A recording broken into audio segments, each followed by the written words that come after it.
kalamullah. Kemudian beranjak pada acara inti, yaitu kita akan mengikuti kajian bersama guru kita Ustadz Satori Abdul Rauf dengan membawa tema memaksimalkan ikhtiar. Kepada Ustadz Satori Abdul Rauf kami haturkan, monggo Ustadz.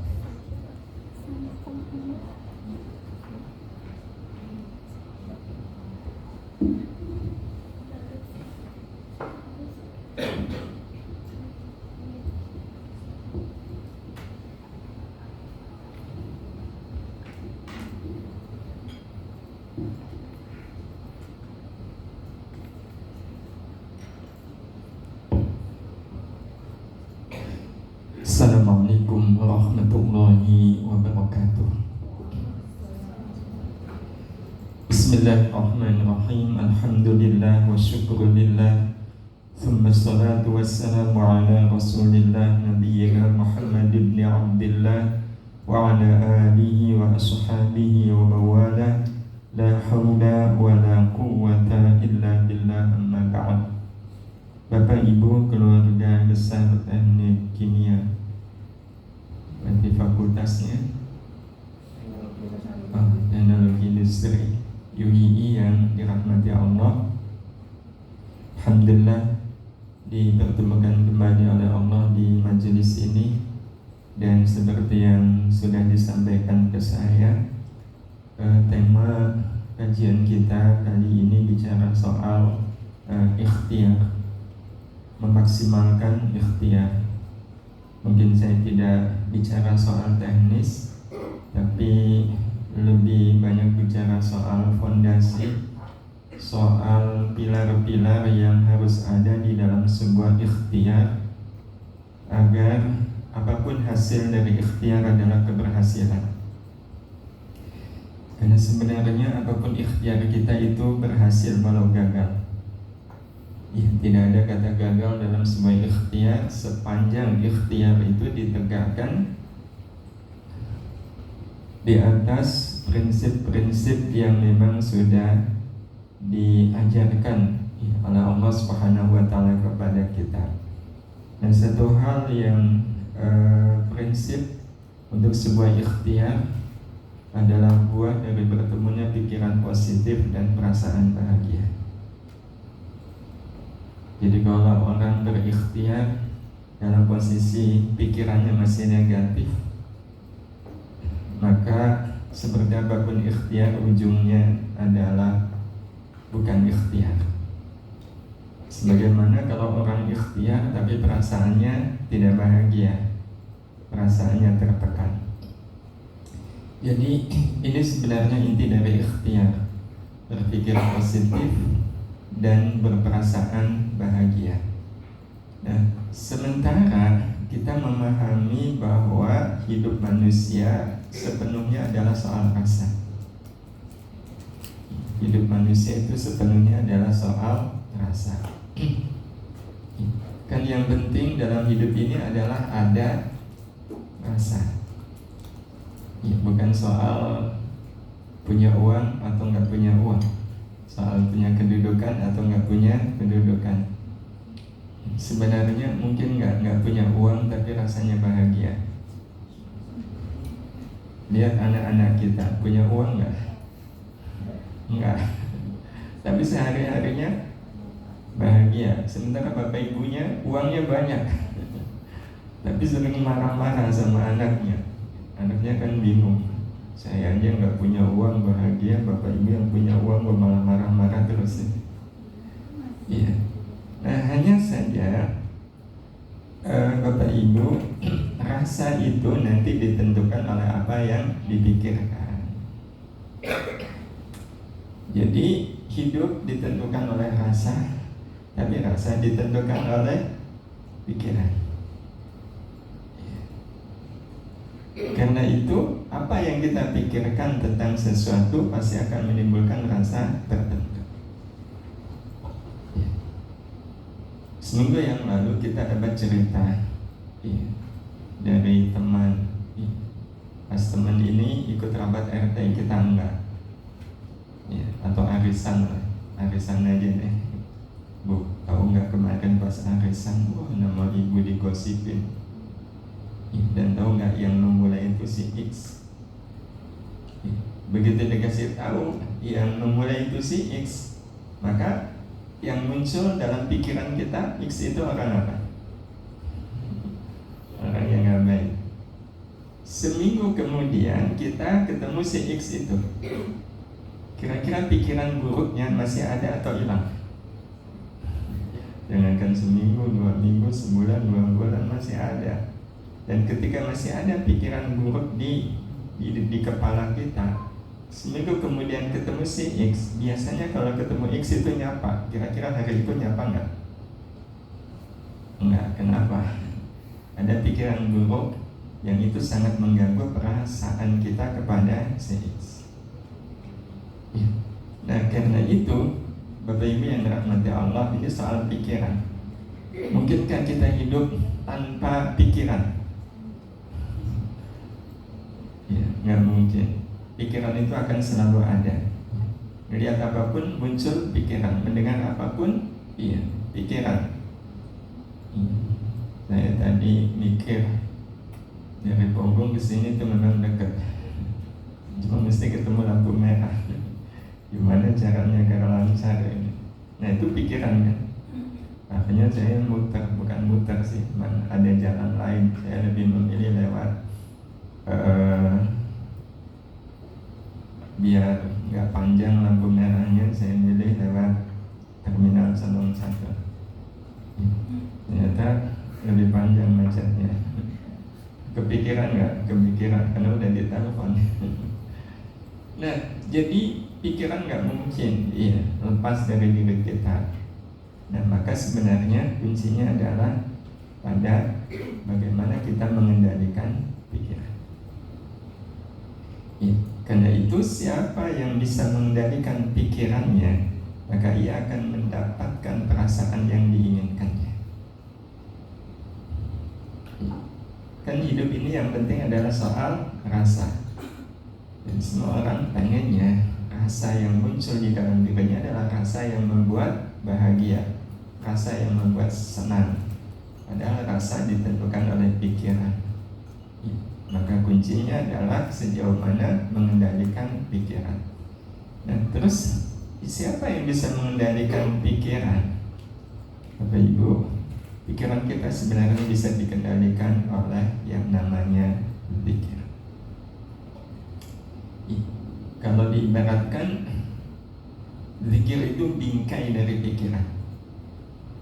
Jadi ketika pikiran kita dibingkai oleh zikir, maka pikiran kita tidak akan menjadi liar, karena sudah dibingkai oleh zikir.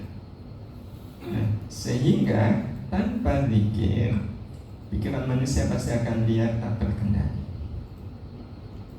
Pikirannya mesti kemana-mana, tidak lagi bisa membedakan mana baik, mana buruk.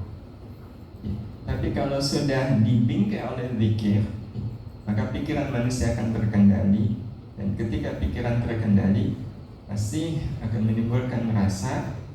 Kalau kita mengacu kepada apa yang Allah Subhanahu wa Ta'ala sebutkan, ala bidzikrillahi tatma'innul qulub. Maka yang muncul adalah rasa tenang. Dan bukankah rasa yang sangat kita inginkan dalam hidup, ya sebenarnya adalah tenang.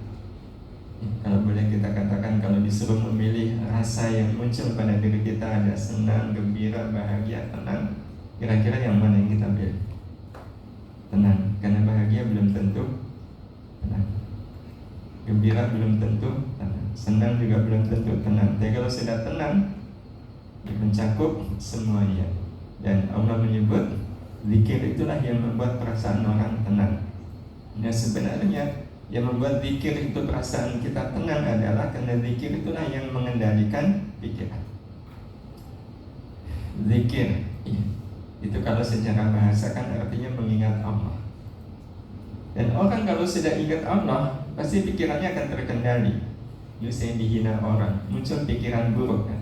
Tapi apakah Allah menginginkan saya punya pikiran buruk? Apalagi pikiran membalas dia. Kalau ingat Allah kan terkendali. Kan Allah gak suka saya punya pikiran buruk tentang seseorang. Allah kan menyuruh saya untuk berbaik sangka. Itu kalau orang ingat Allah Subhanahu wa ta'ala. Jadi itu pengaruh zikir. Nah, hanya saja zikir yang diartikan mengingat Allah itu perkara yang mudah atau sulit. Gampang kita melihat parameternya. Salat itu diwajibkan oleh Allah agar kita wa aqimis salata li dzikri. Kata Allah kan begitu di surat Thaha ayat 14. Dan demikianlah salat untuk mengingatku. Jadi tujuan Allah menyuruh kita salat adalah agar kita ingat Allah. Pertanyaannya, selama kita salat lebih banyak ingat Allah atau ingat yang lain? Nah, itu sebenarnya gambaran tentang hidup. Jadi kalau kita ingin tahu seperti apa hidup kita, lihatlah apa yang terjadi ketika kita salat. Rasanya mengingat Allah dari awal sampai akhir ketika salat kok sulit.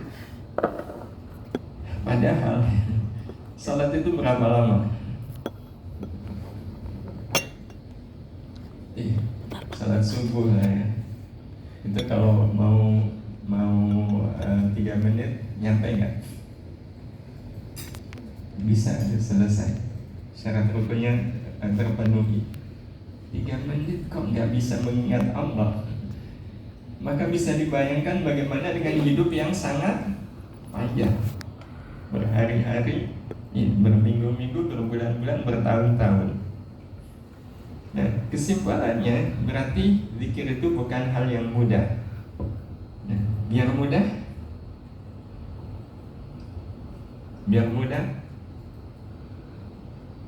Bapak Ibu yang dirahmati Allah, cara biar mudah, padahal kita merasa sulit, adalah dengan mengembalikan kepada siapa yang nyuruh.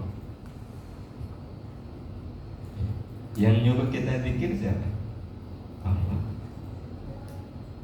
Dan karena fenomena zikir ingat Allah itu perkara yang sulit, yang dirasakan oleh semua orang. Kira-kira fenomena ini Allah tahu nggak? Tahu, jelas. Dan mungkinkah Allah Subhanahu wa ta'ala menyuruh kita melakukan sesuatu yang sesuatu itu sulit untuk kita lakukan? Aslinya kan enggak. Tapi kalau faktanya sulit, nah disinilah sebenarnya inisiatif kita. Jadi logika sederhananya seperti bapak ibu nyuruh anak-anak kita, masih kecil, dia 4 tahun,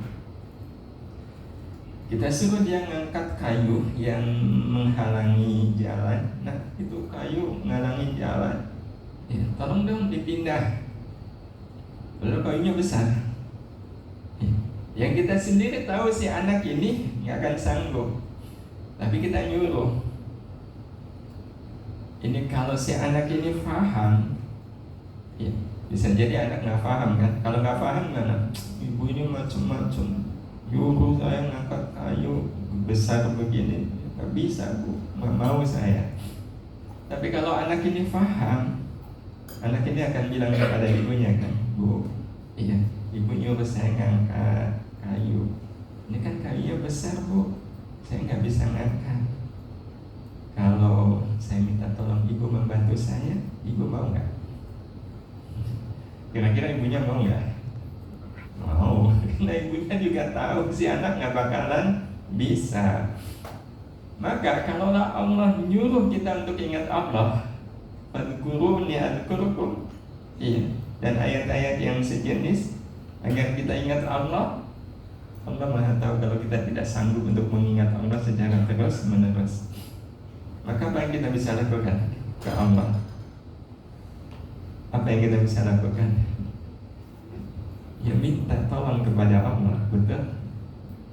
Minta tolongnya dengan cara berdoa. Dan Nabi kita Muhammad sallallahu alaihi wasallam mengajarkan kepada kita doa minta tolong kepada Allah untuk ingat Allah. Apa doanya? Allahumma a'inna ala dzikrika. Ya Allah, bantu kami agar kami selalu ingat Allah. Bantu kami agar kami selalu ingat Engkau ya Allah. Ingat Engkau ya Allah. Bantu kami. Ini bahasanya sebenarnya dari bantu kami. Kami gak sanggup ya Allah untuk selalu ingat Engkau. Padahal ini kan perintah-Mu. Maka bantu kami untuk selalu ingat kepadamu. Dilanjutkan wa syukrika, dan bersyukur kepadamu, wa husni ibadatika, dan melakukan sebaik-baiknya ibadah kepadamu. Doa ini menjadi mata rantai. Kalau tema kita memaksimalkan ikhtiar, maka baik kita ikhtiar itu adalah ibadah kita kepada Allah. Ikhtiar kita adalah ibadah kita kepada Allah dalam hal apapun. Dan ikhtiar kita sebenarnya adalah wujud dari syukur kita kepada Allah. Dan kita hanya akan bisa berikhtiar sebagai wujud syukur kalau selama kita ikhtiar, kita selalu ingat Allah. Dan kita akan selalu ingat Allah kalau kita dibantu oleh Allah. Nah, tentu karena sifatnya kita minta tolong, maka kita juga harus melakukan ya. Kan kalau si anak tadi terlalu cerdas, Bu, uang saya nggak bisa ngangkat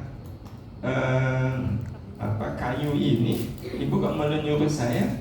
Kan yang kuat ibu, ya ibu saja dong. Itu ibunya manggil nggak? Iya. Tapi kalau bahasa anak tadi, ibu saya nggak mampu. Iya. Kalau digotong bareng gimana ibu?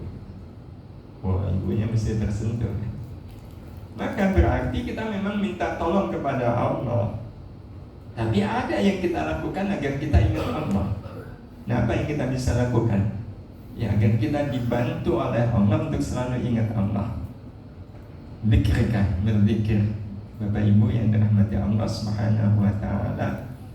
Sebaik-baik zikir itu apa? Sebaik-baik zikir adalah Al-Qur'an.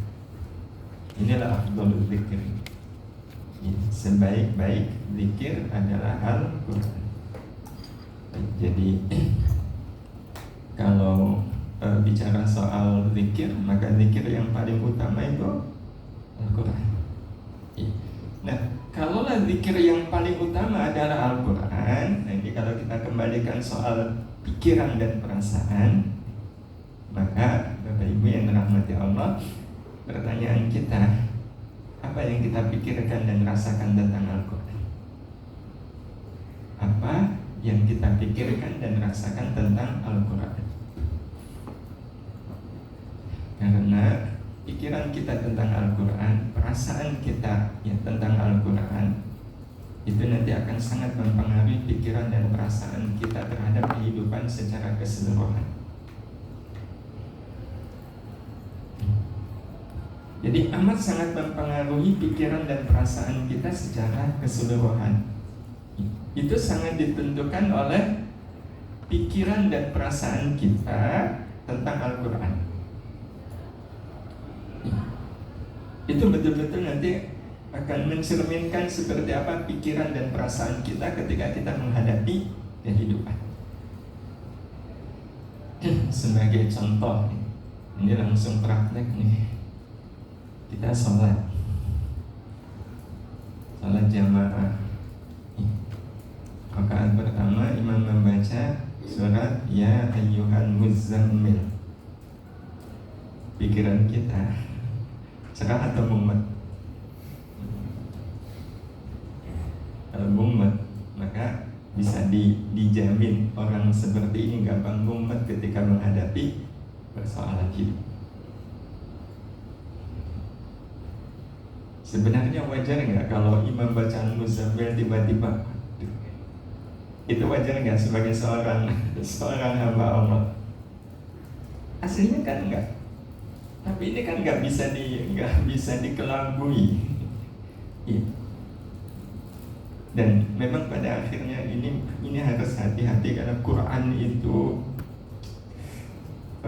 menentukan seperti apa. Ya.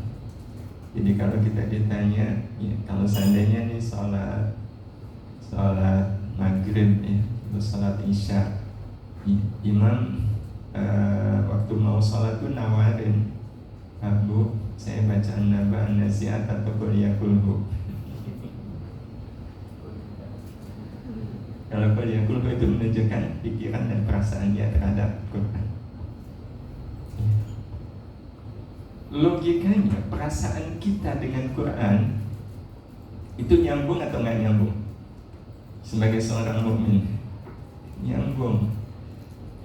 Kalau nyambung berarti betah nggak bersama Quran? Betah. Lantas kenapa memilih surat yang pendek? Nah, Bapak Ibu yang dirahmati Allah, apa yang kita pikirkan dan rasakan tentang Quran, nah ini yang Allah inginkan. Iya, Allah inginkan pikiran kita terhadap Al-Quran. Iya. Karena ini sekali lagi nanti akan mempengaruhi seperti apa ikhtiar kita. Karena seluruh yang kita lakukan dalam hidup ini kan ikhtiar. Ya, Bapak Ibu ngajar itu ikhtiar. Ya, ikhtiar macam-macam kan. Ikhtiar mencerdaskan mahasiswa. Ya, ikhtiar menyiapkan generasi terbaik. Ya, ikhtiar agar akreditasinya kemarin jadinya berapa akreditasinya? Oh belum. Oh iya. Berarti sejak kemarin tuh sudah mulai ada ketegangan ya. Nah, Bapak Ibu yang dirahmati Allah Subhanahu wa taala, ada dua sebenarnya. Tapi waktu kita terbatas, kita ingin sampaikan pikiran dulu. Karena kalau pikiran kita tentang Al-Quran sudah sesuai dengan apa yang dimaui oleh Allah, maka insya Allah apapun yang terjadi dalam kehidupan kita, pikiran kita juga akan pikiran baik. Dan kalau pikirannya baik, perasaannya pasti baik. Kalau perasaannya baik, pasti semua kerja-kerja kita, ikhtiar-ikhtiar kita juga akan menjadi baik. Apa yang kita pikirkan tentang Al-Quran? Itu Allah tentukan kepada kita di surat Yunus, surat ke berapa? 10 ayat 57.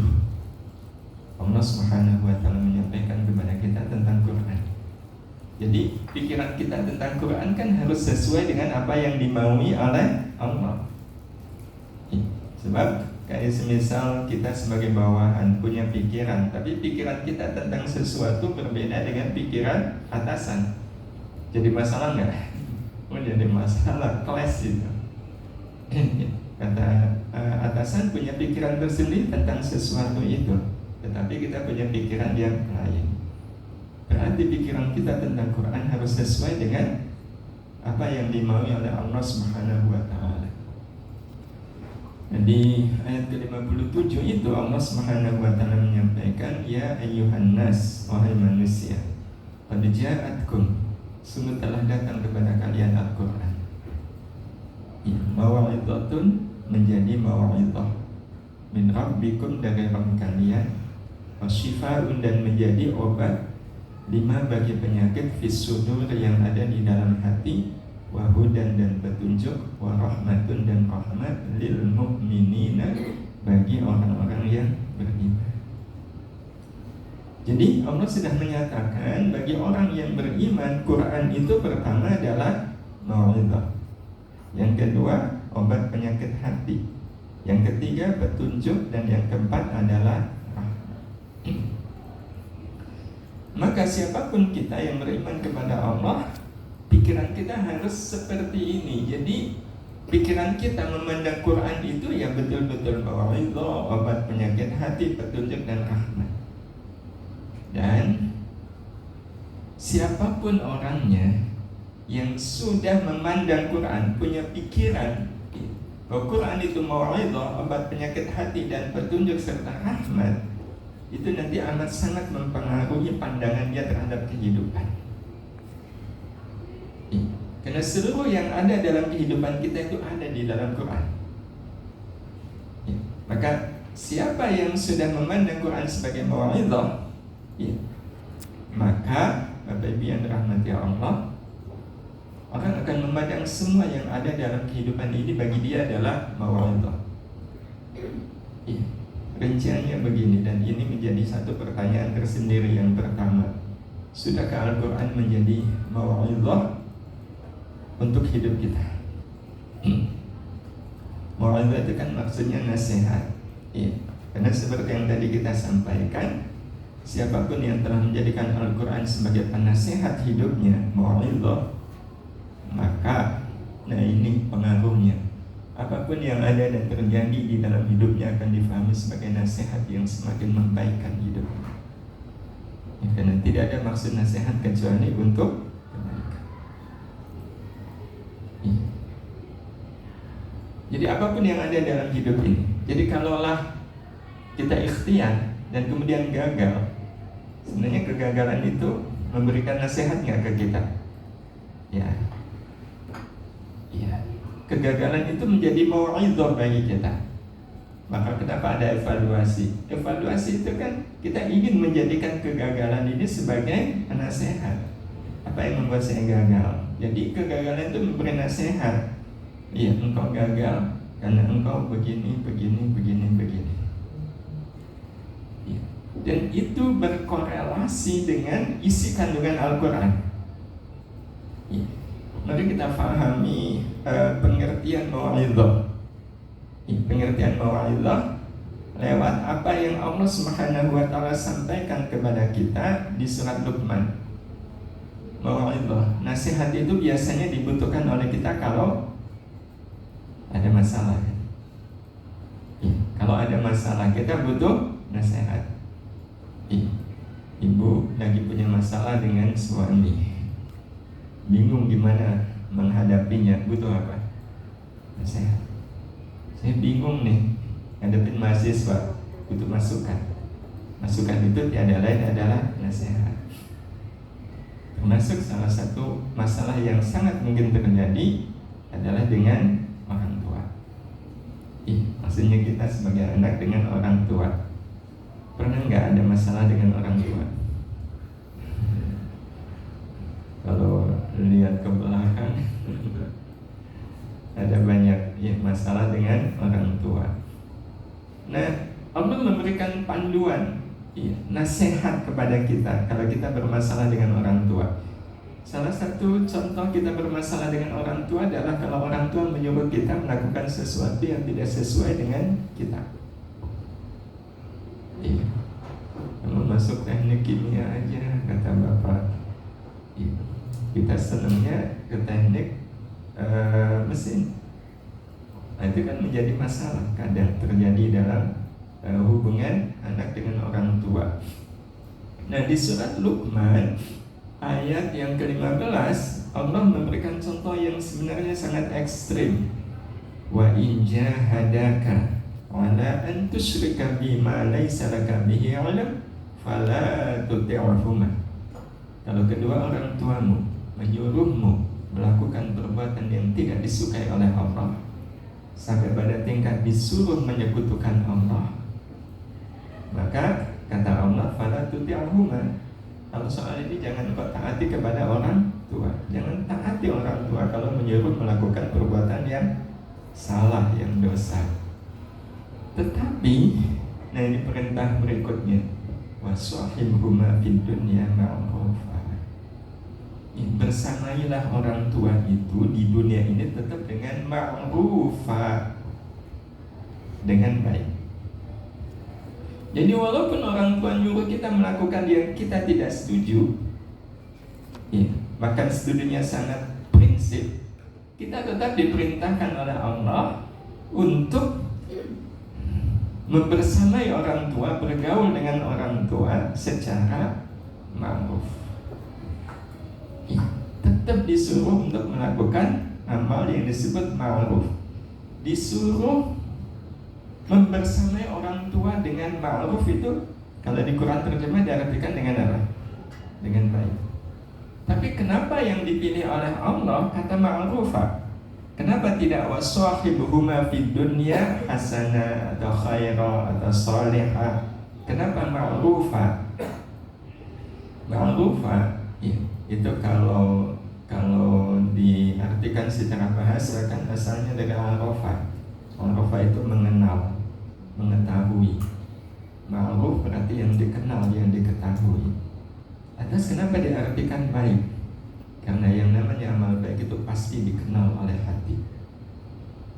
Pasti dikenal oleh hati, diketahui oleh hati. Sehingga kata ma'ruf itu kalau didefinisikan adalah amal baik yang dilakukan dari hati ke hati.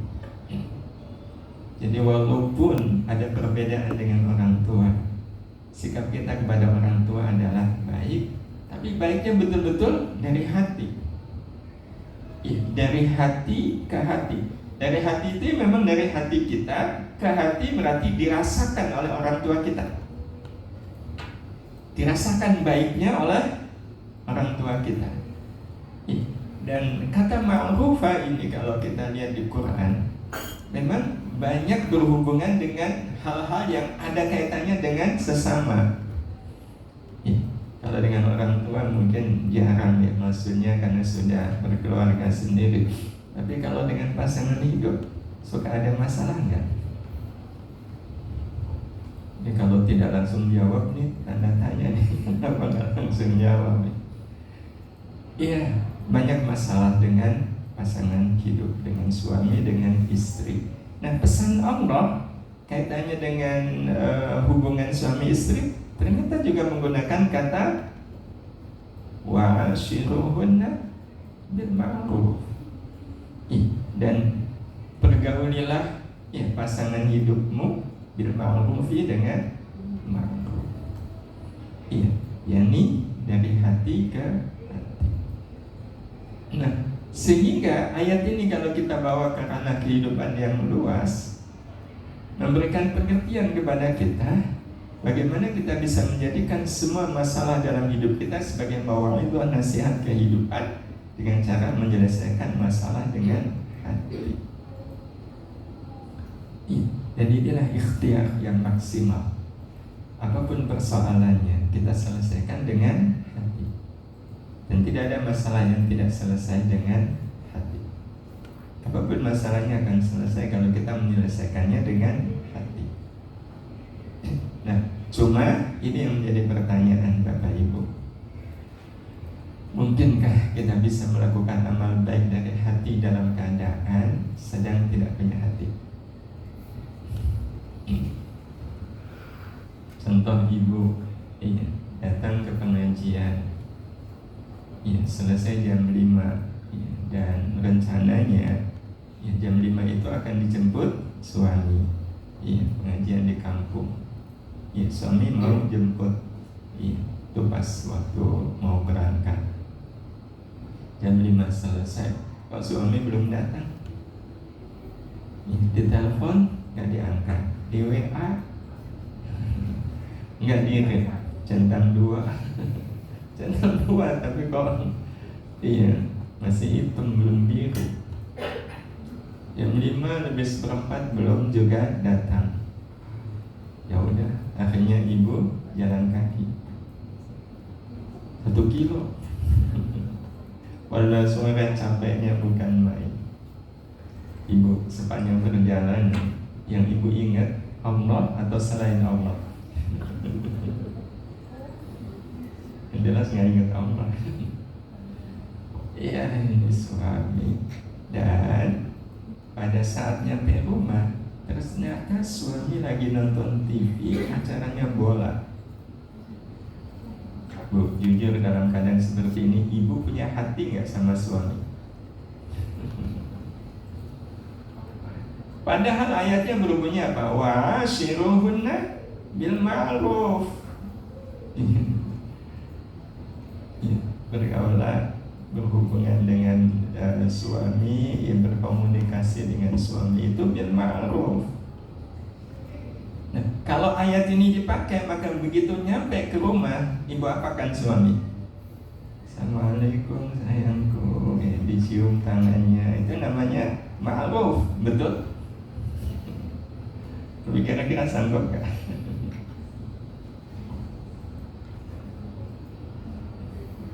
Padahal perintahnya adalah wa'ashiruhunna bil ma'ruf. Ini nanti akan menjadi titik balik sejauh mana kita punya pikiran yang lurus. Nanti akan kita lihat bahwa masalahnya adalah pikiran kita yang belum sinkron. Termasuk juga Bapak Ibu yang dirahmati Allah, bisakah kita beramal baik dengan hati kepada orang yang tidak punya hati? Mertua, mungkin mertua nggak punya hati. Mertua bilang sama menantunya perempuan, bilangnya begini, Nduk, kan perempuan jadi orang Jawa manggilnya Nduk. Saya kalau pikir-pikir lihat anak saya itu kasihan sekali. Kok bisa ya dapat jodoh seperti kamu? Ini mertua punya hati nggak? Tapi walau bagaimanapun beliau itu kan orang tua. Perintahnya apa? Bersamailah orang tua dengan ma'rufah. Bisa nggak kita beramal baik dari hati kepada orang yang nggak punya hati? Jawabannya sudah. Nah, ini Bapak Ibu yang dirahmati Allah Subhanahu wa taala, ujung-ujungnya memang pada sejauh mana kita punya pikiran yang lurus. Karena kalau dua pertanyaan ini mau kita jawab, ya jawabannya mungkin dan bisa. Kok bisa? Karena, nah ini logikanya. Kadang masalahnya memang pada logika pikir kita yang belum lurus. Bukankah kita hanya bisa melakukan kebaikan dengan kualitas ma'ruf? Itu kapan? Dalam keadaan kita sedang tidak punya hati. Betul. Kualitas amal kita itu akan bernilai ma'ruf, kalau dalam keadaan kita sedang tidak punya hati. Jadi kalau lagi mangkal sama suami, tapi ibu tetap berlaku baik kepada suami, itu berarti kualitas amal baik ibu kualitasnya ma'ruf.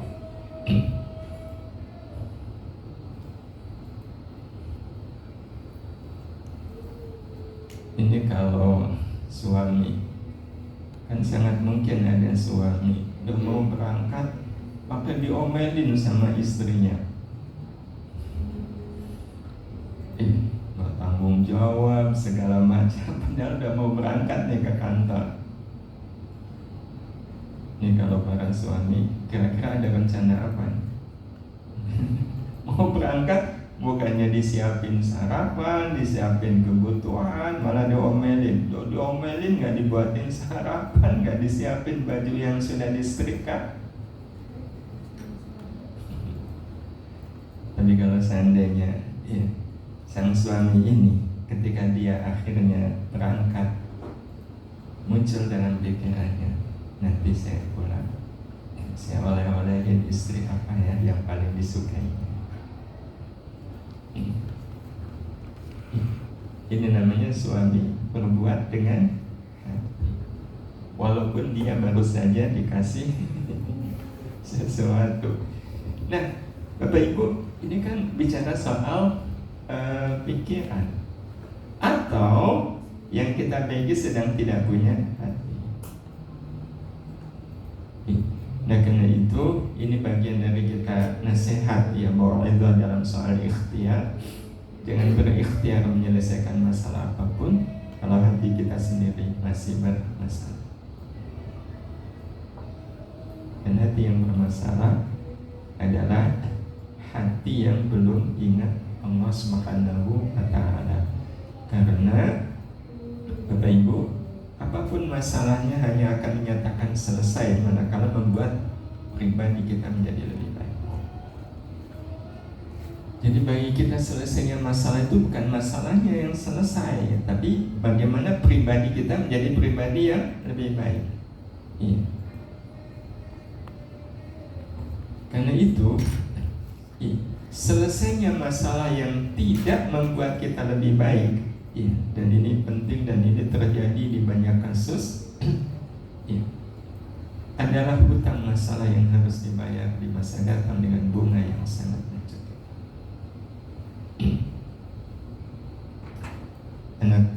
Ada orang tua yang pengen anaknya diterima di fakultas favorit di sebuah universitas.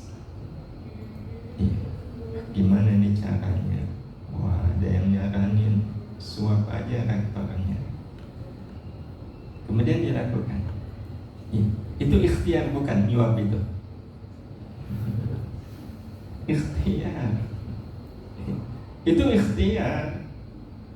Tapi kan ini ikhtiar yang membuat orang yang berikhtiar tidak menjadi lebih baik. Ya, karena berhasil nyuap, si anak diterima. Iya. Terima kasih. Si anak diterima. Iya. Berarti ikhtiarnya berhasil nggak? Berhasil. Tapi ternyata kasus suapnya terbongkar. Apa yang terjadi?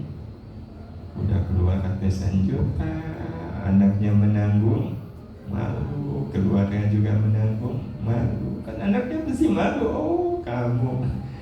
Saya nggak tahu kalau seandainya ada mahasiswa yang ketahuan kalau dia masuk nyuap itu, dia masih mau kuliah nggak? Kayaknya kan nggak kepikiran itu. Itu kan betul-betul menjadi bom waktu. Iya, menjadi bom waktu yang betul-betul akan betul-betul menjadi hutang. Karena itu bagi kita, Bapak Ibu yang dirahmati Allah Subhanahu wa Ta'ala, menyelesaikan masalah adalah dengan menyelesaikan diri kita lebih dahulu. Siapa yang sudah menyelesaikan dirinya, kemudian dia menyelesaikan apapun, kalaupun gagal, itu bukan sebuah kegagalan. Persis sama sebenarnya, kita dinasihatin oleh doa-doa kita. Kita pengen doa kita diijabah. Nah, ini salah satu contoh bahwa pikiran kita belum dibingkai oleh zikir. Yang kita maksudkan doa kita diijabah itu apa? Masih suka minta rezekinya ditambah? Masih lah ya. Soalnya kurang ya Allah, ini gak cukup buat haji, gak cukup buat minta tambah ya. Ya sah-sah aja. Nah, bukti bahwa doa kita diijabah apa? Doa kan ikhtiar. Bukti bahwa ikhtiar doa kita berhasil, apa yang kita minta dipenuhi. Betul? Nah, ini kesalahan pikiran kita. Wujud dari dijabahnya doa bukan masalah yang kita minta menjadi baik, tapi kita yang berdoa menjadi orang yang lebih baik dalam masalah yang kita minta kepada Allah. Jadi bukan masalahnya yang menjadi baik, kitanya yang menjadi lebih baik. Jadi kalau kita berdoa, ya Allah, bukan kita. Ada orang berdoa begini, ya Allah, lapangkan rezekiku, banyakkan rezekiku, tambahkan rezekiku. Terus rezekinya memang bertambah, rezekinya lancar, tapi orangnya tetap kikir. Orangnya jadi sombong, orangnya jadi membangga-banggakan doanya. Doa saya manjur, doa saya mujarab. Pertanyaannya, apakah Allah mengijabah doa orang ini? Sesungguhnya enggak. Sesungguhnya enggak. Loh kan rezekinya nambah. Ya, kalaupun dianggap dijabah itu bukan dijabah dalam artian rahmat, itu bisa jadi istidraj. Dilulu oleh Allah. Tapi kalau kita berdoa, ya Allah, lapangkan rezekiku, mudahkan rezekiku, lancarkan rezekiku, tapi rezekinya nggak nambah, rezekinya cuma segitu-gitunya, nggak ada tambahan. Tapi setelah berdoa, kok ada pikiran, loh, yang sudah ada ini cukup kok. Yang sudah ada, yang sudah Allah berikan ini cukup. Kenapa saya tidak sedekah dengan rezeki yang ada ini?